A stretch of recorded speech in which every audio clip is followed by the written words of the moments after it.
Hello friends. आज इससे पहले क्लास में हम लोगों ने कवि परिचय देखा। आज हम वस्तुनिष्ठ प्रश्न देखेंगे। पहला क्वेश्चन बोल रहा है, जय जय भैरवी असुर भयानी पद पे देवी के शुभ का वर्णन किया गया है। इसका राइट आंसर होगा भैरवी। जय जय भैरवी कविता मूलतः है क्या है? भक्ति रस इज राइट आंसर। भक्ति रस इसका राइट आंसर है। तीसरा नंबर बोल रहा है, पांडु पुष्प की तुलना किससे की गई है? तो पांडु पुष्प की तुलना जो है होठ से की गई है ना। घन घन घन घुघुर कत बाजे पद में निम्नलिखित अलंकार है। अनुप्रयास। नयन का पर्यायवाची है। नयन किसे कहते हैं? आँख। आँख को ही हम नयन कहते हैं। लोचन किसे कहते हैं? लोचन अभी हम लोग आँख को कहते हैं। दक्षिण शब्द है संस्कृतनिष्ठ उर्दू देशज तद्भव। इसका राइट आंसर होगा तद्भव। बदन का अर्थ है कपड़ा। आँख कपड़ा तो नहीं हो सकता, आँख भी नहीं हो सकता, पैर नहीं हो सकता, मुख हो सकता है। ठीक है।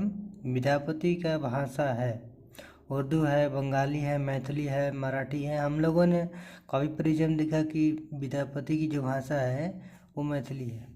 सहज सुमति में निम्न अलंकार है क्या है? रूपक है, उत्प्रेक्षा है, अनुप्रास है, इनमें से कोई नहीं। तो इसका राइट आंसर हो जाएगा अनुप्रयास, अनुप्रास। विद्यापति ने प्रकृति को किस रूप में प्रस्तुत किया है? मतलब अलंकार के रूप में, उद्दीपन के रूप में, उपमान के रूप में, इनमें से कोई नहीं। तो विद्यापति ने प्रकृति को उद्दीपन के रूप में प्रस्तुत किया है ना।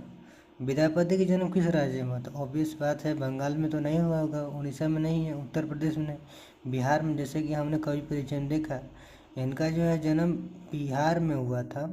विद्यापति का जन्म स्थान है बरौनी, बरेली, सौराठ, बिस्फी।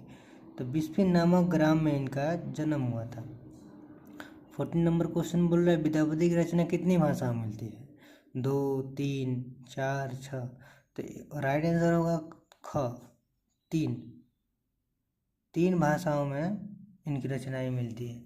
विद्यापति की 15 नंबर क्वेश्चन, विद्यापति की लोकप्रियता का आधार है पदावली, कीर्तिलता, कीर्तिपता का पुरुष परिचय। इसका राइट आंसर होगा पदावली। पदावली के कारण ही ये फेमस हुए थे। कीर्तिलता की भाषा है मैथिली, अवहट, संस्कृत, इनमें से कोई नहीं। इसका राइट आंसर अवहट। विद्यापति का आविर्भाव हुआ आदिकाल में, भक्ति काल में। आदिकाल और भक्ति काल दोनों में इनमें से कोई नहीं, क्योंकि आप लोग देखते हैं कि 1380 ईस्वी के आसपास इनका जन्म हुआ था। सो इसलिए इनका जन्म जो है आदिकाल और भक्ति काल माना जाएगा।